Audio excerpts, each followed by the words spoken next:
ನಮಸ್ಕಾರ ಮಹಾಜನಗಳೇ, ಇಂದು ನಮ್ಮ ವಡಗೇರ ತಾಲ್ಲೂಕಿನ ಸುಕ್ಷೇತ್ರ ಕೃಷ್ಣವೇಣಿ ಭೀಮಾ ಸಂಗಮದ ಶ್ರೀ ಸಂಗಮೇಶ್ವರ ಜಾತ್ರಾ ಮಹೋತ್ಸವ ಅಂಗವಾಗಿ ಕರ್ನಾಟಕ ರತ್ನ ತ್ರಿವಿಧ ದಾಸೋಹಿ ಡಾ. ಶಿವಕುಮಾರ ಮಹಾಶಿವಯೋಗಿಗಳವರ ಪುರಾಣ ಪ್ರವಚನ ಕಾರ್ಯಕ್ರಮದಂತೆ ಇಂದು ಇದರ ಬಗ್ಗೆ ಮಹಾತ್ಮರು ತಮ್ಮ ಬದುಕನ್ನು ಸಮಾಜಕ್ಕೆ ಮೀಸಲಿಟ್ಟಿದ್ದರು. ಸಿದ್ಧಲಿಂಗ ಮಹಾಸ್ವಾಮೀಜಿ.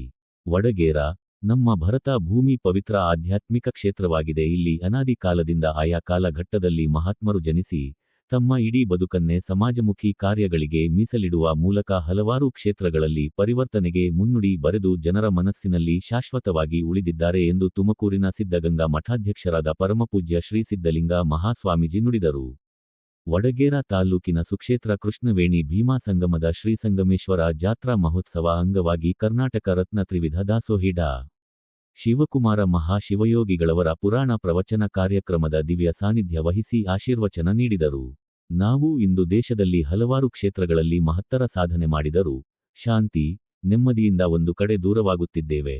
ಬದುಕಿನ ಸ್ವಲ್ಪ ಸಮಯ ಆಧ್ಯಾತ್ಮಿಕ ಕ್ಷೇತ್ರಗಳಿಗೆ ಭೇಟಿ ನೀಡುವುದು, ಚಟುವಟಿಕೆಗಳಲ್ಲಿ ಭಾಗವಹಿಸುವುದರಿಂದ ಎಲ್ಲರಲ್ಲಿ ಸಕಾರಾತ್ಮಕ ಚಿಂತನೆಗಳು ಮೂಡಿ ಸನ್ಮಾರ್ಗದಲ್ಲಿ ಬದುಕು ಸಾಗಿಸಲು ಪ್ರೇರಣೆ ಸಿಗುತ್ತದೆ ಎಂದು ಹೇಳಿದರು. ಅವರು ಸಿದ್ಧಗಂಗೆಯಲ್ಲಿ ಹಲವಾರು ತೊಂದರೆಗಳ ಮಧ್ಯೆ ಜಾತ್ಯತೀತ ಶಿಕ್ಷಣ ಸಂಸ್ಥೆ ಹಾಗೂ ವಸತಿಗೃಹ ಆರಂಭಿಸುವ ಮೂಲಕ ಲಕ್ಷಾಂತರ ವಿದ್ಯಾರ್ಥಿಗಳಿಗೆ ಗುಣಮಟ್ಟದ ಶಿಕ್ಷಣ, ಸಂಸ್ಕಾರ ನೀಡುವ ಮೂಲಕ ಸಾಮರಸ್ಯ ಮೂಡಿಸಿದ್ದಾರೆ ಎಂದು ಹೇಳಿದರು. ಪ್ರಸಕ್ತ ದಿನಗಳಲ್ಲಿ ಎಲ್ಲರೂ ತಮಗೆ ದೈವದತ್ತವಾಗಿ ಒಲಿದಿರುವ ಕ್ಷೇತ್ರಗಳಲ್ಲಿ ಆಸಕ್ತಿ ನಿಷ್ಠೆಯಿಂದ ಕೆಲಸ ಮಾಡಿ ದುಡಿದ ಸಂಪತ್ತಿನಲ್ಲಿ ಸ್ವಲ್ಪ ಹಣ ಪರೋಪಕಾರಿ ಕಾರ್ಯಗಳಿಗೆ ವಿನಿಯೋಗಿಸಿದಾಗ ಮಾತ್ರ ಬದುಕಿನ ಮೌಲ್ಯ ವೃದ್ಧಿಯಾಗಿ ಆತ್ಮತೃಪ್ತಿಯಿಂದ ಸಂತೋಷಕರ ಬದುಕು ಸಾಗಿಸಬಹುದು ಎಂದು ಕಿವಿಮಾತು ಹೇಳಿದರು. ಉತ್ತಮ ನಿಸರ್ಗದಲ್ಲಿ ನೆಲೆಸಿರುವ ಸಂಗಮೇಶ್ವರ ಕ್ಷೇತ್ರಕ್ಕೆ ಭವ್ಯ ಇತಿಹಾಸವಿದೆ. ಸ್ವಾಮೀಜಿಯವರು ಶ್ರದ್ಧೆಯಿಂದ ಕೆಲಸ ಮಾಡುವ ಮೂಲಕ ಭಕ್ತರ ಮನಸ್ಸುಗಳನ್ನು ಕಟ್ಟುವ ಕೆಲಸ ಮಾಡುವ ಜೊತೆಗೆ ಆಧ್ಯಾತ್ಮಿಕ, ಸಾಮಾಜಿಕ ಕಾರ್ಯಗಳನ್ನು ಮಾಡುತ್ತಿರುವುದು ಒಳ್ಳೆಯ ಬೆಳವಣಿಗೆ ಎಂದು ಶ್ಲಾಘಿಸಿದರು. ಸಂಗಮ ಕ್ಷೇತ್ರದ ಪೀಠಾಧಿಪತಿ ಪರಮಪೂಜ್ಯ ಶ್ರೀ ಕರುಣೇಶ್ವರ ಶಿವಾಚಾರ್ಯರು ಮಾತನಾಡಿ, ಈ ಕ್ಷೇತ್ರದಲ್ಲಿ ಈ ಹಿಂದೆ ಹಲವಾರು ಸ್ವಾಮೀಜಿಗಳು ತಿಂಗಳುಗಳ ಕಾಲ ಮೌನ ಅನುಷ್ಠಾನ ಕೈಗೊಳ್ಳುವ ಮೂಲಕ ಸಂಗಮೇಶ್ವರನ ಕೃಪೆಯಿಂದ ಆಧ್ಯಾತ್ಮಿಕ ಶಕ್ತಿ ಪಡೆದಿದ್ದಾರೆ. ನಮ್ಮ ಮಠಕ್ಕೆ ಭಕ್ತರೇ ನಿಜವಾದ ಆಸ್ತಿಯಾಗಿದ್ದಾರೆ. ಪವಿತ್ರ ಕ್ಷೇತ್ರದ ಅಭಿವೃದ್ಧಿಯೇ ನನ್ನ ಮುಖ್ಯ ಧ್ಯೇಯವಾಗಿದೆ ಎಂದರು. ಇದೇ ಸಮಯದಲ್ಲಿ ಸಿದ್ಧಗಂಗೆಯ ಪರಮ ಪೂಜ್ಯ ಶ್ರೀ ಸಿದ್ಧಲಿಂಗ ಮಹಾಸ್ವಾಮಿಗಳನ್ನು ಕುಂಭ ಕಳಸ ಡೊಳ್ಳು ಬಾಜ ಭಜಂತ್ರಿಗಳೊಂದಿಗೆ ಸ್ವಾಗತಿಸಲಾಯಿತು. ಈ ಸಂದರ್ಭದಲ್ಲಿ ವಿವಿಧ ಮಠಾಧೀಶರು, ರಾಜಕೀಯ ಮುಖಂಡರು, ಸಹಸ್ರಾರು ಭಕ್ತಾದಿಗಳು ಭಾಗವಹಿಸುವ ಸಂಖ್ಯೆ ಜಾಸ್ತಿ ಆಗ್ತಾ ಇದೆ. ಯಾಕೆ ಅಂತಂದ್ರೆ ಅವರ ಮನೋಮಂದಿರದಲ್ಲಿ ಶಾಂತಿಯನ್ನು ಸ್ಥಾಪಿಸಿಕೊಳ್ಳಬೇಕಾಗಿರುವಂತಹ ಕಾರಣದಿಂದಾಗಿ ಅವರಿಂಥ ಕ್ಷೇತ್ರಗಳಿಗೆ ಎಲ್ಲರೂ ಕೂಡ ಭೇಟಿ ಕೊಡುವಂಥ ಕೆಲಸವನ್ನು ಮಾಡ್ತಾ ಇದ್ದಾರೆ. ಇಂಥ ಕ್ಷೇತ್ರಗಳಿಗೆ ಬಂದಾಗ ಮನಸ್ಸಿನ ಮೇಲೆ ಒಂದು ಪವಿತ್ರ ಭಾವನೆ ಉಂಟಾಗ್ತದೆ.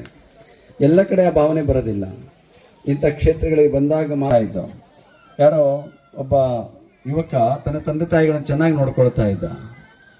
ನೋಡ್ಕೊಳ್ತಾ ಇದ್ದಾಗೆ ಅವನಿಗನ್ನಿಸ್ತು, ಬೇಡ ತಂದೆ ತಾಯಿಗಳ ಸೇವೆ ಮಾಡೋದು ಸಾಕು, ಇವನ್ನೆಲ್ಲಾದ್ರೂ ಒಂದು ಕಾಡಿಗೆ ಬಿಟ್ಬಿಟ್ಟು ಹೋಗ್ಬಿಡೋಣ ಅಂತ ಹೇಳಿ ಯೋಚನೆ ಮಾಡಿದ.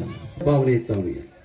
ಎಂಥ ಸೇವೆ ಭಾವನೆ ಅಂದರೆ, ಇದು ನೀವೆಲ್ಲ ಕೇಳ್ತಾ ಇದ್ರಲ್ಲ, ಹಿಂದೆ ತಂದೆ ತಾಯಿಗಳನ್ನೆಲ್ಲ ಹೆಗಲ ಮೇಲೆ ಹೊತ್ಕೊಂಡು ಹೋದಂಥ ಅವನ ಶ್ರವಣಕುಮಾರನ ಕತೆ.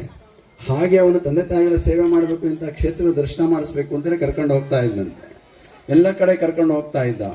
ಅಷ್ಟೇ ಪ್ರೀತಿ, ಭಕ್ತಿ, ಶ್ರದ್ಧೆ ಇತ್ತು ಅವನಿಗೆ. ಅವ್ನು ಕರ್ಕೊಂಡು ಹೋಗ್ತಾ ಇದ್ದ. ಒಂದು ಸಾರಿ ಒಂದು ದೊಡ್ಡ ಆಲದ ಮರ ಬಿಸಿಲಿತ್ತು, ಮರದಡಿಗೆ ಹೋಗ್ತಿದ್ದಾಗೇನೆ ಅವ್ನಿಗೆ ಎಂಥ ಭಾವನೆ ಬಂದ್ಬಿಡ್ತಪ್ಪ ಅಂದರೆ, ಇವ್ರ ಸೇವೆನೇ ಮಾಡ್ತಾ ಇದ್ರೆ ನಾನು ಎಷ್ಟಿದ್ದ ಇರೋದು, ಸಾಕು ಇವ್ರ ಸೇವೆ ಬಿಟ್ಬಿಡೋಣ, ನನ್ನ ಜೀವನ ಕಟ್ಕೊಳ್ಳೋಣ, ಅಲ್ಲಿ ಯಾವ್ದಾದ್ರು ಜಾಗ ಇದೆ ನೋಡೋಣ ಯಾರಾದ್ರು ಅಂತೇಳಿ ಯೋಚನೆ ಮಾಡ್ದ. ಸ್ವಲ್ಪ ದೂರದಲ್ಲಿ ಎಲ್ಲ ಒಂದು ಆಶ್ರಮ ಕಾಣಿಸ್ತಾ ಇತ್ತು. ಆ ಆಶ್ರಮ ಕಾಣಿಸ್ತಾ ಇದ್ದಾಗ ಆಶ್ರಮದ ಹತ್ರ ಬಿಟ್ಟು ಹೋಗ್ಬಿಡೋಣ ಅಂತೇಳಿ ಬಂದ. ಅವನು ಅಲ್ಲಿಂದ ಬರ್ತಾ ಆಶ್ರಮದ ಈ ರೀತಿ ಎಲ್ಲೆ ಒಳಗೆ ಬರ್ತಿದ್ದಾಗೇನೆ ಅವನ ಮನಸ್ಸು ಎಂಥ ಪರಿವರ್ತನೆ ಆಗ್ಬಿಡುತ್ತಪ್ಪ ಅಂದರೆ, ಎಂಥ ತಪ್ಪು ಮಾಡ್ತಿದ್ದಪ್ಪ ನಾನು, ನನ್ನ ಅಪ್ಪ ಅಮ್ಮದಿಂದ ದೇವರು ಸಿಗ್ತಾರೆ ನನಗೆ, ಇಲ್ಲ ಹಂಗೆ ಮಾಡಬಾರ್ದಪ್ಪ, ಇಲ್ಲಿ ತಂದೆ ತಾಯಿ ಸೇವೆ ಮಾಡಬೇಕು ಅಂತೇಳಿ ಹಂಗಂದ್ಕೊಂಡು ಒಳಗೆ ಬಂದ.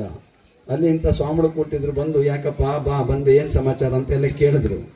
ಕೇಳಿ ಅವನೆಲ್ಲ ಕೇಳಿದೆ, ನಮ್ಮ ತಂದೆ ತಾಯಿ ಆಗ್ತಾ ಇದ್ದು ದರೋಡೆ ಎಲ್ಲ ಮಾಡ್ತಾ ಇದ್ರು, ಆ ಒಂದು ಜಾಗ ಕೆಟ್ಟ ಜಾಗ ಇತ್ತದು, ಅದು ನಿನ್ನ ಕೆಟ್ಟ ಮನಸ್ಸಿನ ಮೇಲೆ ಪರಿಣಾಮ ಬೀರ್ತು ನೋಡಿ. ಈ ಆಶ್ರಮದ ಎಲ್ಲೆ ಒಳಗೆ ಬಂದಾಗ